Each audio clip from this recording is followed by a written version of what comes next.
આજના વિડીયોમાં એવા ઉપયોગી આઈડિયા શેર કર્યા છે કે તમારા ઘણા બધા કામ સરળ થશે, તમારી સમય અને મહેનત પણ બચશે. તો ચાલો વિડીયોને સ્ટાર્ટ કરીએ.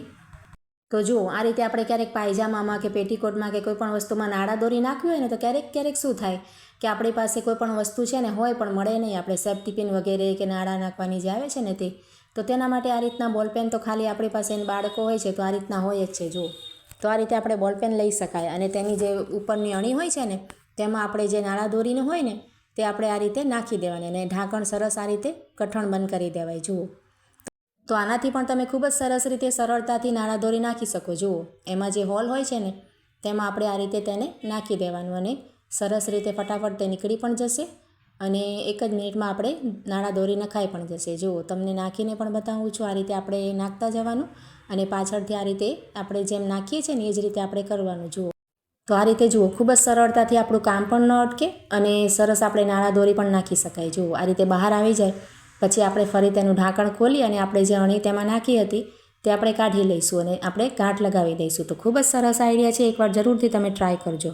તેલ ઘીની બરણી જે હોય ને ખાલી થતી હોય ને તો ખૂબ જ ચિકાસ થઈ જાય. જો અંદર પણ અને બહાર પણ આપણને સાફ કરવામાં ખૂબ જ મહેનત પડે. તો તેના માટે તમને એક સરસ ટિપ્સ બતાવું છું. જો આ રીતે આપણે ગરમ જરાક પાણી કરી લેવાનું, અડધા ગ્લાસ જેટલું, અને તેમાં પહેલાં ઉમેરી દેવાનું. આ રીતે ગરમ પાણી નાખશું ને તો તેનાથી આપણે બધી ચિકાસ તેની હશે ને એ દૂર થઈ જશે. જો આ રીતે ગરમ પાણી બધામાં ફેરવી લેવાનું અને તેનાથી આ રીતે સાફ કરી લેવાનું. જો બહારના ભાગે પણ ખૂબ જ ચિકાસ હોય છે તેલની ઘીની બરણી ઉપર, તો બહાર પણ આપણે આ રીતે નાખવાનું. અને ત્યાર પછી આપણે જો સાદા સ્ક્રબરથી આપણે સાફ કરીએ ને આ રીતે આપણે કોઈ પણ ડિશવોશ કે આપણે સાબુથી આપણે વાસણ ધોતા હોઈએ ને તો આ બધું નીકળશે નહીં, તો અને એની વાસ પણ રહી જશે. તો તેના માટે છે ને આપણે અડધી ચમચી એટલું જે મીઠું હોય ને આપણે ખાવામાં ઉપયોગ કરતા હોઈએ એ મીઠું આપણે સ્ક્રબર ઉપર નાખી લેવાનું અને તેનાથી તમે મીઠાથી ઘસશો ને તો તે છે ને સ્ક્રબરનું કામ કરશે. જુઓ, મીઠાથી શું થશે કે બધા જે તેના દાગ જામી ગયા હશે ને તેલ કે ઘીના, તે બધા જ કાળા કાળા ચિકાસવાળા દાગ નીકળી જશે અને તેમાંથી જો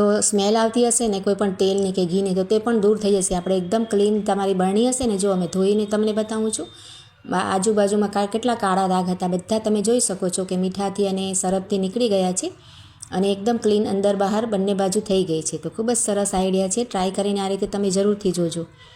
ત્યાર પછી જો આ રીતના આપણે બટેટા બાફીએ ને તો ક્યારેક આપણે ઉતાવળમાં હોય ને આ રીતે ગરમ હોય ને તો આપણે એ છોલવાની ખૂબ જ આપણને પ્રોબ્લેમ આવે. તો તેના માટે છે ને તમારે આ રીતના જે કાંટા ચમચી આવે છે ને તે આપણે લઈને તેમાં આ રીતે બટેટાને આપણે નાખી દેવાનું અને ત્યાર પછી આ રીતનો ચીપિયો આપણી પાસે હોય છે ને રોટલીનો, તો તે ચીપિયાથી તમે આ રીતે તેની છાલ કાઢશો ને, જુઓ તો તમારે હાથ પણ નહીં બળે. ગમે એટલું પણ ગરમ હશે ને બટેટું તો ફટાફટ આપણે છોલાઈ જાય ને છોલીને આપણે ઠંડા કરવા પણ રાખી શકાય. જુઓ, છાલમાં તમે જોઈ શકો છો બટેટાનું કંઈ ભાગ પણ નથી નીકળતો, વેસ્ટ પણ નથી થતો અને એકદમ તરત જ આપણે બટેટું છોલી લીધું છે. તો ખૂબ જ સરસ આઈડિયા છે, ગમે એટલું પણ ગરમ બટેટું આ રીતે તમે છોલી શકો. તો આ રીતના ક્રોકરી આવે છે ને, કાચના નાના મોટા બાઉલનો સેટ આવે છે, કોઈ પણ તમારે વ્હાઇટ હોય કે આ રીતના બ્લેક હોય, જુઓ બ્લુ પણ આવે છે. તો આ રીતના સેટ આપણે છે ને ક્યારેક આપણે આ રીતના ભેગા કરીને રાખીએ ને ક્યાંય પણ કબાટ વગેરેમાં તો તેમાં સ્ક્રેચ એટલે કે લીટા પણ પડી જાય અને ક્યારેક આપણે હાથમાંથી છટકી જાય ને તો તૂટી જવાની પણ બીક રહે. તો તેના માટે શું કરાય, જો આ રીતના આપણે પાસે શોપિંગ બેગ હોય છે ને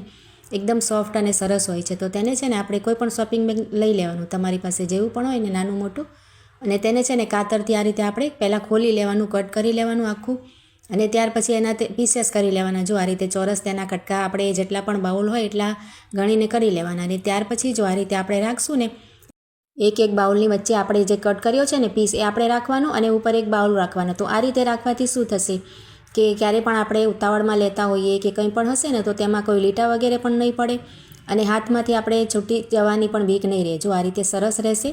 આ રીતે મોટા બાઉલમાં રાખીને તમે આ રીતે સાથે ક્યાંય પણ કબાટમાં નાની જગ્યામાં પણ રાખી શકો. ખૂબ જ સરસ આઈડિયા છે. ત્યાર પછી જો આ રીતના આપણે છે ને બટેટાને આ રીતે આપણે પતરી કરવી હોય, ક્યારેક ભજીયા માટે કે કોઈ પણ શાક આ રીતે આપણે કરવું હોય તો છરીથી આપણે આ રીતે કરીએ ને પતરી તેની તો ખૂબ જ જાડી થાય અને વાર પણ લાગે. તમે આ રીતનું લઈ લેશો ને સ્પીલર, જો આ રીતે આવે છે ને છોલવાનું, તેનાથી તમે કરશો તો એકદમ આછી થશે. તમારે ભજીયા પણ સરસ બનશે અને શાકમાં પણ જો આપણે ગેસ ઓછો બળે, તરત જ ગળી જાય. જો આ રીતે પાતળા પાતળા તેના પીસેસ તમને કરીને બતાવું છું. ખૂબ જ સરસ આ આઈડિયા છે. તમે એકવાર આ રીતે બટેટાની પતરી કરીને જોજો, વાર પણ નહીં લાગે, ફટાફટ થઈ જશે અને એકદમ પાતળા પાતળા થશે, એકદમ ઝીણા થશે. જુઓ, તો અહીંયા તમે જોઈ શકો છો છરીથી ને બંનેનો ફરક કેટલો છે. છરીથી એકદમ જાડા થાય અને આ રીતે કરવાથી એકદમ પાતળા થશે. એ જ રીતે આપણે જે ડુંગળી આવે છે ને તેના ડુંગળી પણ સમારી શકાય. જો આ રીતના પીલરથી ડુંગળી તો આપણે ક્યારેક કચુંબર માટે કે એકદમ ઝીણી જોઈતી હશે ને તો એકદમ ઝીણી ડુંગળી ફટાફટ તમારે કપાઈ જશે. અને તમે જુઓ કેટલી ઝીણી છે. આ રીતે છરીથી આપણે ના કાપી શકાય, આપણે ચોપરનો ઉપયોગ કરવો પડે. તો આનાથી ક્યારેક આપણે ઝીણી ડુંગળી ઉતાવળ હોય ને તો તમે કટ કરી શકો. ખૂબ જ સરસ આઈડિયા છે. બધા આઈડિયા કેવા લાગ્યા છે કમેન્ટ કરજો અને સારા લાગ્યા તો લાઇક અને ચેનલને સબસ્ક્રાઈબ કરજો.